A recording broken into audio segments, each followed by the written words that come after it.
kok pengen ngamuk, responnya baik. Nanti ketika ketemu suami atau istri di rumah, tiba-tiba suami marah, Pak, responnya baik. Ini mari kesambet nanti. Oke, yang pertama menikmati perubahan. Paham prinsip 10/90. Kuncinya jenengan harus keep yang 90%. Hanya satu, yaitu responnya baik. Kalau responnya sudah baik, semua jadi baik. Ya. Yang kedua apa? Temukan alasan. Ya, alasannya apa?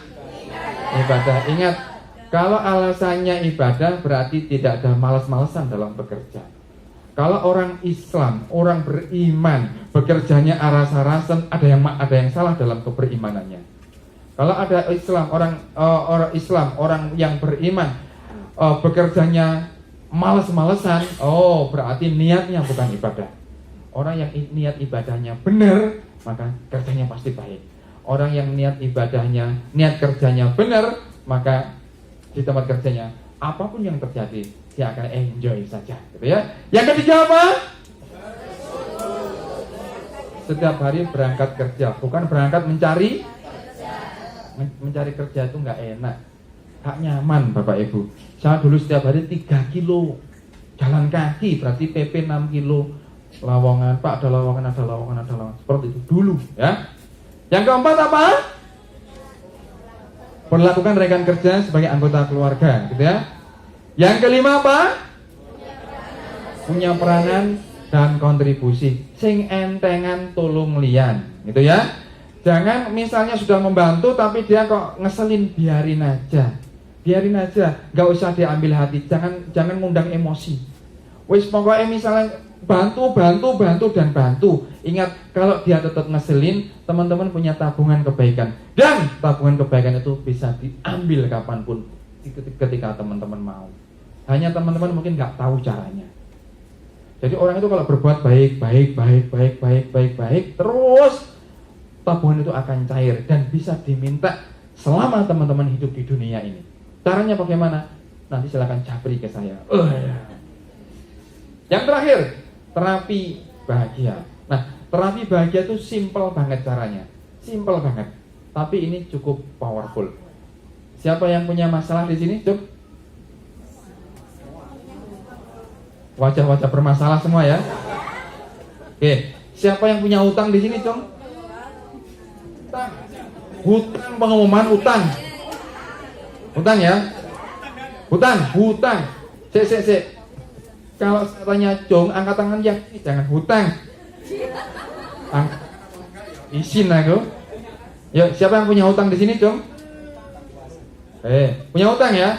Baik, aku itu, yes, aku punya hutang. Teman-teman, kasih tahu caranya. Teman-teman, kalau punya hutang, minta tolong kata-kata hutangnya itu jangan dibunyikan. Contoh misalnya begini, teman-teman nanti sesama penghutang silakan ngobrol sesama penghutang. Utangmu piro? Enggak. Selepas pelatihan ini jangan pernah lagi bicara hutang. Benar. Bahkan kalau teman-teman hutangnya masih banyak, bilang ke hutangnya, hutang, jangan nambah terus, capek tahu. Jangan, ya. Tapi sampaikan seperti ini. Teman, amanahmu isik kurang piro. Hutang itu amanah itu wajib. Hutang itu wajib.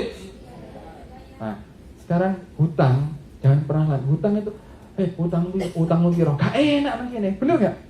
Gak enak utang, wajah hutang, gak enak tuh.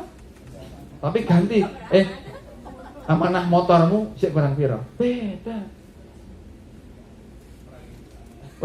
Masih 100 juta. Ya Allah, aku berkomitmen 100 juta ini bukan hutangku, tapi amanah darimu yang harus aku selesaikan. Setelah itu cerai sama hutang. No. Tapi amanah. Jangan aminah. Amanah ya. Ya. Nah, terapi bahagia ini akan membantu kita untuk bagaimana Oke, kita rilis sebentar dan kita akan ketawa bareng-bareng. Ya, siap? Siap ya? Wajahnya yang metutut, yang mikirin utang, silakan happy-kan dulu ya. Oke, nah, simple banget. Saya nggak bisa musik, tapi nggak apa-apa, it's okay ya. Sekarang duduk yang nyaman, ojo sendakep itu jangan ngelonjor. Tahu ngelonjor? Ngelonjor itu duduknya begini, ngelamun jorok. Ngelonjor. Ya. Oke. Nah, sekarang begini caranya. Apa ini namanya? Ndongai. Nah, tapi ojo kenceng-kenceng ini loro. Biasa aja ya. Ini ojo merem, gak usah merem ya. Engko anak cecek nyopok garep ya. Ini. Nah. Oke, kembali lagi sekarang. Oke, sekarang minta tolong yang benar-benar punya masalah berat. Masalah apapun deh, masalah berat. Itu diingat-ingat masalahnya, diakses dulu masalahnya. Diakses dulu masalah. Karena selama kita masih bermasalah, maka kita cukup sulit menghadirkan happy dimanapun, mau di tempat kerja, mau di rumah, ya. Tapi sekarang masalahnya kita rilis dulu dengan teknik yang sangat simpel ini, ya. Oke, sekarang akses dulu yang merasa punya masalah, yang merasa saja, yang nggak punya masalah, ya nggak usah, gitu ya. Yang nggak punya masalah, apa nanti nggak bisa ketawa, ya. Oke, yuk, sudah ketemu masalahnya? Sudah? Maksudnya yuk masalah yang paling bencak, no. Misalnya, ketemu abahmu terapin, abahmu terapin ini tak pers ngocek keurus, misalnya gitu ya. Pokoknya yang ketika ketemu bencek, no. Wes masalah apapun deh. Kalau sudah ketemu masalahnya, itu gambarnya diperjelas dan diperbesar lagi. Gambarnya diperjelas dan diperbesar lagi. Ketemu teman sekantor yang bau bencek, no. Sudah? Oke, cukup. Nah, sekarang gini. Dongak ke atas gini. Dongak ke atas. Oke. Ketika dongak ke atas itu nggak usah kaku, rileks saja. Kemudian silakan sambil tersenyum, semuanya tersenyum sambil dongak ke atas, tersenyum selebar-lebarnya, dan sekarang coba diakses atau diingat semua peristiwa atau peristiwa yang paling bencana, peristiwa yang paling jengkelin sekalipun, tapi teman-teman dongak ke atas sambil tersenyum. Go, silakan. Silakan tersenyum selebar-lebarnya. Kemudian ingat peristiwa-peristiwa yang paling jengkel itu. Sambil tersenyum selebar-lebarnya. Tersenyum. Senyum itu giginya kelihatan pengumuman.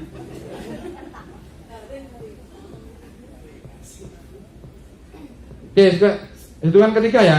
1, 2, 3. Go, silakan dongak lagi. Kemudian ingatlah peristiwa yang paling boncek, paling nyebel. Kemudian terus saja diingat-ingat, tapi teman-teman sambil tersenyum, lihat ke atas. Tersenyum aja, lihat ke atas. Terus diingat-ingat, terus diakses makin besar gambarnya masalah itu, makin besar, makin jelas warnanya dan sebagainya. Terus, tapi sambil tersenyum.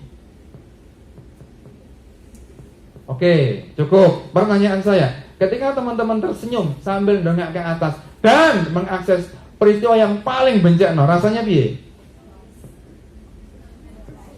Pertanyaannya, bisakah teman-teman sambil dongak ke atas, sambil tersenyum begini, kemudian mengingat-ingat dia yang bencana? Bisa? Bisa? Oke, masih tetap jelas gambarnya kan? Pertanyaannya, perasaan apa yang muncul ketika kita tersenyum seperti ini, tapi sambil membayangkan dia yang paling bencana atau masalah-masalah yang datang. Bagaimana rasanya? Perasaan apa yang muncul? Pertanyaannya, rasanya makin berat, netral, atau biasa aja atau happy?